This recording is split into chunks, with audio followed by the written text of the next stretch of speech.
നമസ്കാരം.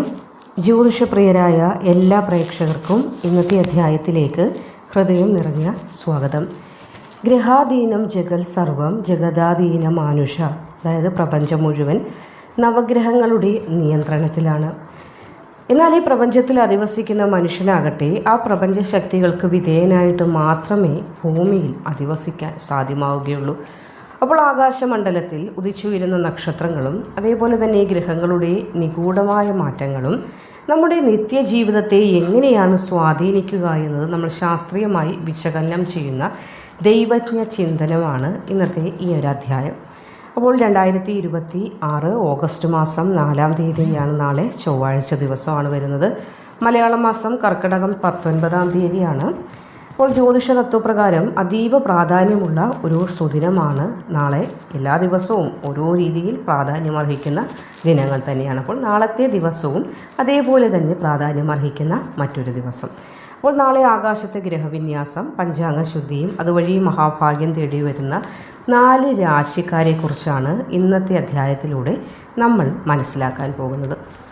അപ്പോൾ ആദ്യം തന്നെ നമുക്ക് ആകാശത്തെ നക്ഷത്രങ്ങൾ എങ്ങനെയാണ് ഭൂമിയിൽ പ്രഭാവം ചെലുത്തുന്നതെന്ന് നാം അറിഞ്ഞിരിക്കേണ്ട കാര്യമുണ്ടല്ലോ. അപ്പോൾ അതിനെക്കുറിച്ച് നോക്കിയാൽ പ്രപഞ്ചത്തിലെ 360 ഡിഗ്രി വരുന്ന രാശിചക്രത്തെ 27 നക്ഷത്ര മണ്ഡലങ്ങളായിട്ടാണ് വിഭജിച്ചിരിക്കുന്നത്.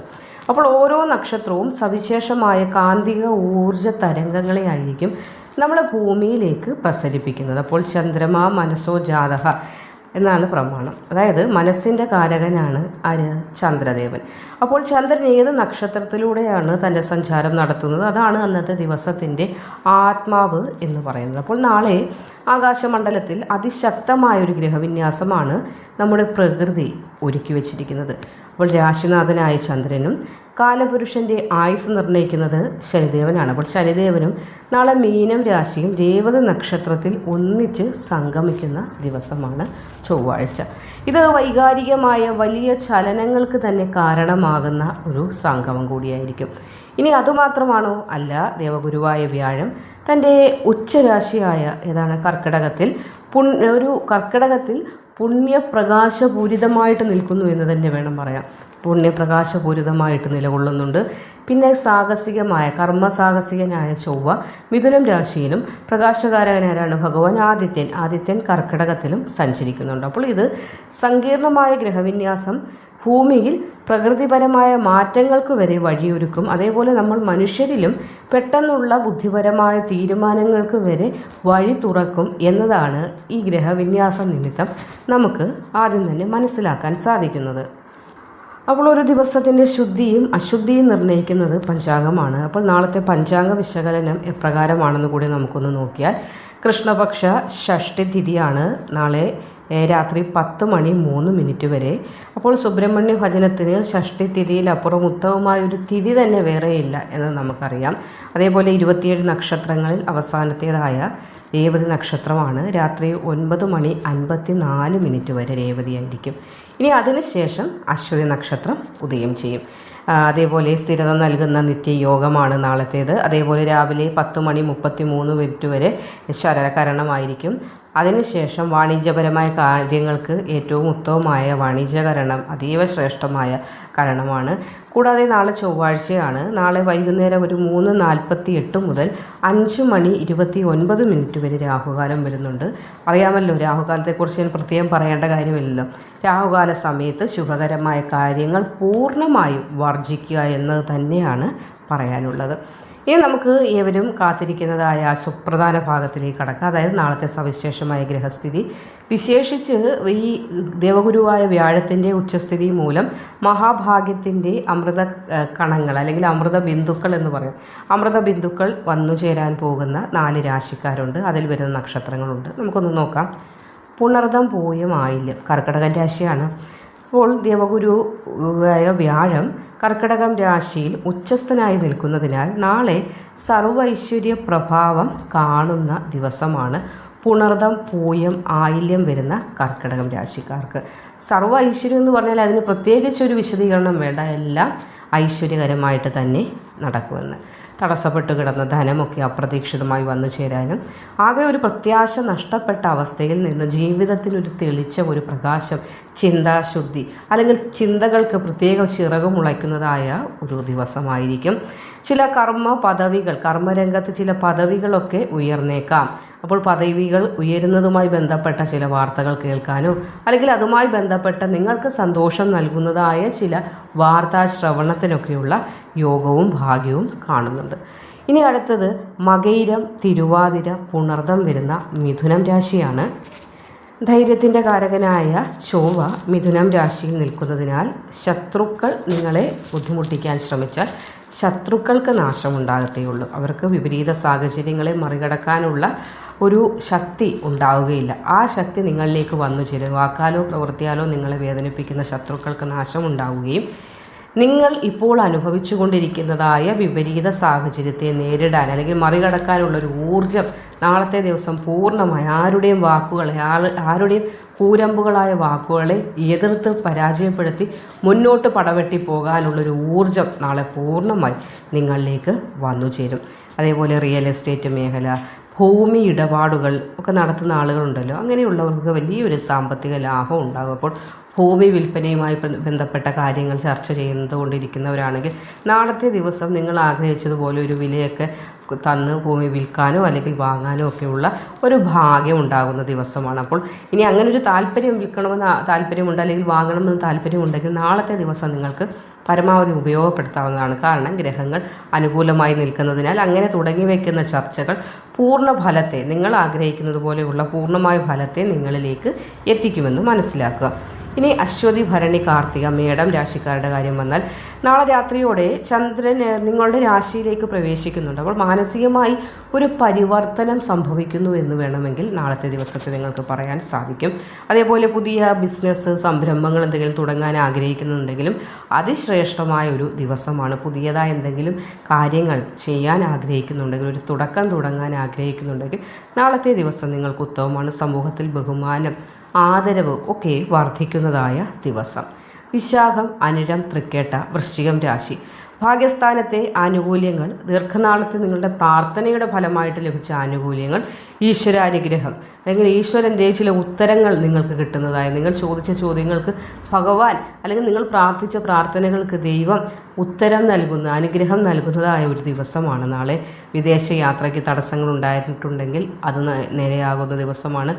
പിതാവുമായി ബന്ധപ്പെട്ട അല്ലെങ്കിൽ പിതൃസ്വത്തുമായി ബന്ധപ്പെട്ട തർക്കങ്ങൾ എന്തെങ്കിലും ഉണ്ടെങ്കിൽ ആ തർക്കങ്ങളിൽ അനുകൂലമായ തീർപ്പുകൾ വന്നു ചേരും. അപ്പോൾ നിങ്ങളാൽ അനുകൂല തീർപ്പുകൾ ഉണ്ടാക്കാനോ അല്ലെങ്കിൽ നിങ്ങൾക്ക് ഉതകുന്നതായ അനുകൂല തീർപ്പുകൾ മറ്റുള്ളവരാൽ വന്ന് നിങ്ങളിലേക്ക് ചേരാനോ ഉള്ള ഒരു സാധ്യത കാണുന്നുണ്ട്. ഏതായാലും സ്വത്തുമായി ബന്ധപ്പെട്ട അനുകൂല തീരുമാനങ്ങൾ വന്നു ചേരാനുള്ള ഒരു ഭാഗ്യം നാളത്തെ ദിവസം പൂർണ്ണമായിട്ട് നിങ്ങൾക്കുണ്ട്.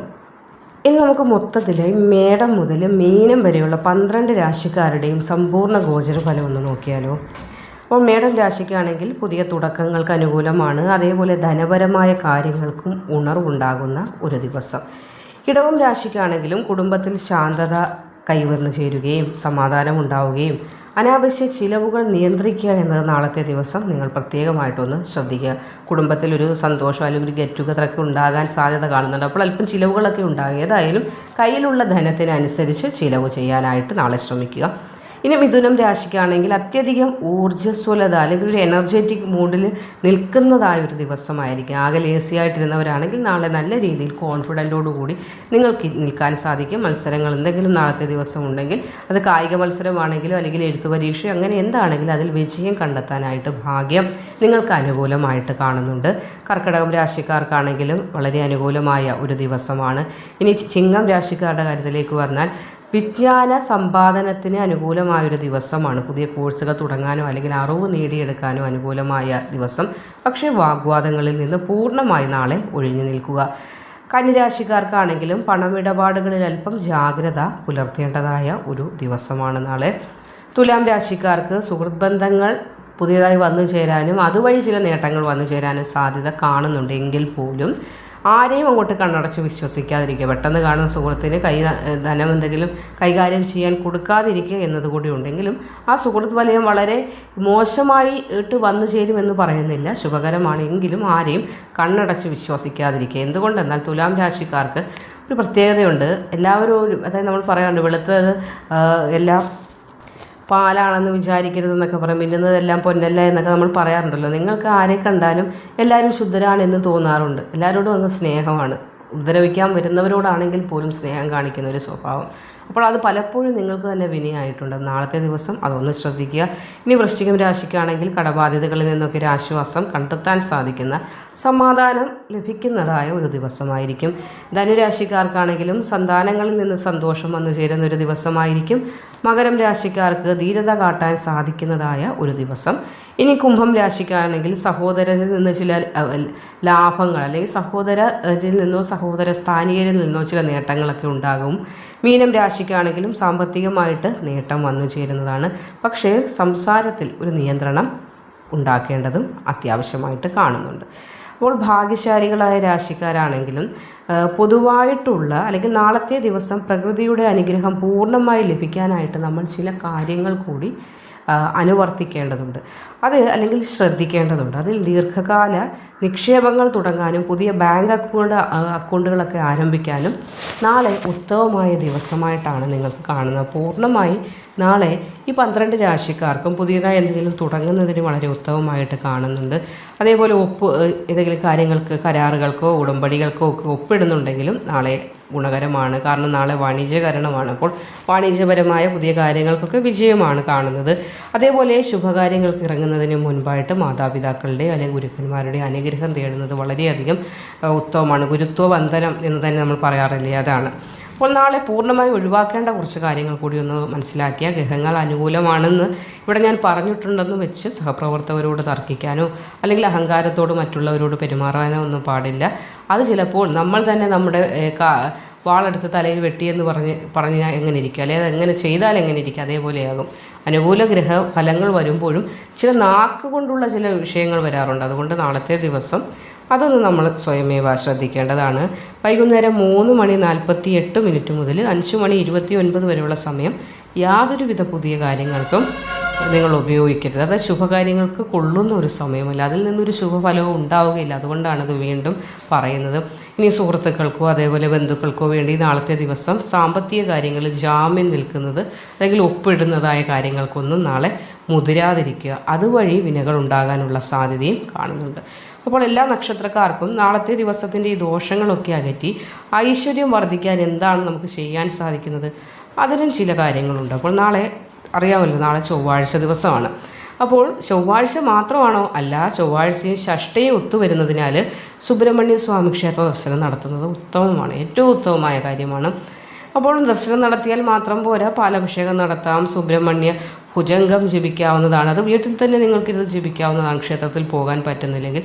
അപ്പോൾ അത് സർവ്വ ശത്രു ദോഷങ്ങളും കടബാധ്യതകളും ഒക്കെ അകറ്റുന്നതിന് സുബ്രഹ്മണ്യ ഭുജംഗം ജപിക്കുന്നത് വഴി സാധ്യമാകുന്നതാണ്. അപ്പോൾ ക്ഷേത്രത്തിൽ പോകാൻ പറ്റുന്നില്ലെങ്കിൽ വീട്ടിലിരുന്ന് ഭജിക്കുക, ക്ഷേത്രത്തിൽ പോകാൻ പറ്റുന്നെങ്കിൽ അവിടെ ചെന്ന് പ്രാർത്ഥിക്കുക, പാലഭിഷേകം നടത്താവുന്നതാണ്. ഇനി അതിന് ബുദ്ധിമുട്ടുണ്ടെങ്കിൽ ഒരു കവറ് ഭസ്മം വാങ്ങിച്ച് നടയിൽ വെച്ചാലും മതി. ഭഗവാനോട് മനസ്സ് തുറന്ന് അങ്ങോട്ട് നാളെ പ്രാർത്ഥിക്കുക. കൂടാതെ ചന്ദ്രൻ രേവതി നക്ഷത്രത്തിൽ നിൽക്കുന്ന ഒരു ദിവസമായതിനാൽ നാളെ ഭഗവാൻ വിഷ്ണുവിനെ പ്രാർത്ഥിക്കുന്നതിനും ഉത്തമമായ ദിവസമാണ്. ഭഗവാൻ വിഷ്ണുവിനെ പ്രാർത്ഥിച്ചാൽ മനോകാമനകളൊക്കെ പൂർത്തീകരിക്കുന്നതിന് സഹായം. കാരണം ചന്ദ്രൻ രേവതിയിൽ നിൽക്കുന്ന സുവർണ അവസരം കൂടിയാണ്. അപ്പോൾ ഇവിടെ മനസ്സമാധാനത്തിനും വിദ്യാവിജയം വേണമെന്ന് ആഗ്രഹിക്കുന്ന കുട്ടികളാണെങ്കിൽ അതിനായിട്ട് വിഷ്ണു സഹസ്രനാമം ജപിക്കാവുന്നതാണ്. വിഷ്ണു ക്ഷേത്ര ദർശനം നടത്താവുന്നതാണ്.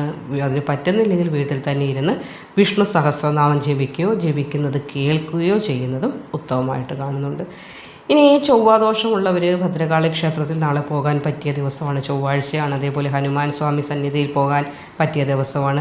ചുവന്ന പുഷ്പങ്ങൾ കൊണ്ട് അർച്ചന നടത്തി നാളെ ഇത്യാദി ദേവി ദേവന്മാരെ പ്രാർത്ഥിക്കുന്നത് ഉത്തമമാണ്. ചൊവ്വാഴ്ച ദിവസമാണ്, അറിയാമല്ലോ, ദേവിക്ക് ചൊവ്വാഴ്ച ദിവസം വളരെയധികം പ്രീതികരമാണ്. അതേപോലെ ചുവന്ന പുഷ്പങ്ങൾ.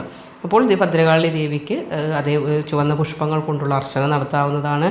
ഇനി പാവപ്പെട്ട ആളുകൾക്ക് ഒരു നേരത്തെ അന്നം കൊടുക്കുന്നതോ അതല്ലെങ്കിൽ പക്ഷികൾക്ക് അന്നം കൊടുക്കുന്നതോ ഒക്കെ ഗ്രഹപ്പിഴകളെ ലഘൂകരിക്കാൻ ഒരുപാട് നമ്മളെ സഹായിക്കുന്നതാണ്. അപ്പോൾ ആളുകൾക്ക് കൊടുക്കാൻ പറ്റുന്നില്ല, ബുദ്ധിമുട്ടാണ്, അല്ലെങ്കിൽ ഞാൻ പുറത്തോട്ട് പോയാലല്ലേ കൊടുക്കാൻ പറ്റുമോ, ഞാൻ വീട്ടിൽ തന്നെ ഇരിക്കുന്ന ഒരാളെ എന്താ ചെയ്യുമെന്ന് ചോദിച്ചാൽ ഒന്നും പേടിക്കാനില്ല. പക്ഷികൾക്ക് ആഹാരം കൊടുക്കുക, അതും കഴിച്ച എച്ചിലല്ല കൊടുക്കേണ്ടത്.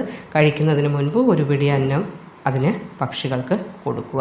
അപ്പോൾ ജ്യോതിഷം എന്നത് വഴികാട്ടിയാണ് എന്നത് വീണ്ടും പറഞ്ഞു തരികയാണ്. അപ്പോൾ ധർമ്മം കൈവിടാതെ കഠിനാധ്വാനം ചെയ്യുന്നത് ഏതൊരുവനാകട്ടെ അവനെ ലക്ഷ്മി ദേവി എപ്പോഴും തുണയായിട്ട് കൂടെ ഉണ്ടാകും എന്നതാണ്. അപ്പോൾ നവഗ്രഹങ്ങളുടെ അനുഗ്രഹത്താൽ നാളത്തെ ദിവസം എല്ലാവർക്കും സർവ്വ ഐശ്വര്യവും സൗഭാഗ്യങ്ങളും ലക്ഷ്മി ദേവിയുടെ അനുഗ്രഹത്താൽ സർവ്വദൈവങ്ങളുടെ അനുഗ്രഹത്താൽ വന്നു ചേരട്ടെ എന്ന് ആശംസിക്കുന്നു. നന്ദി, നമസ്കാരം.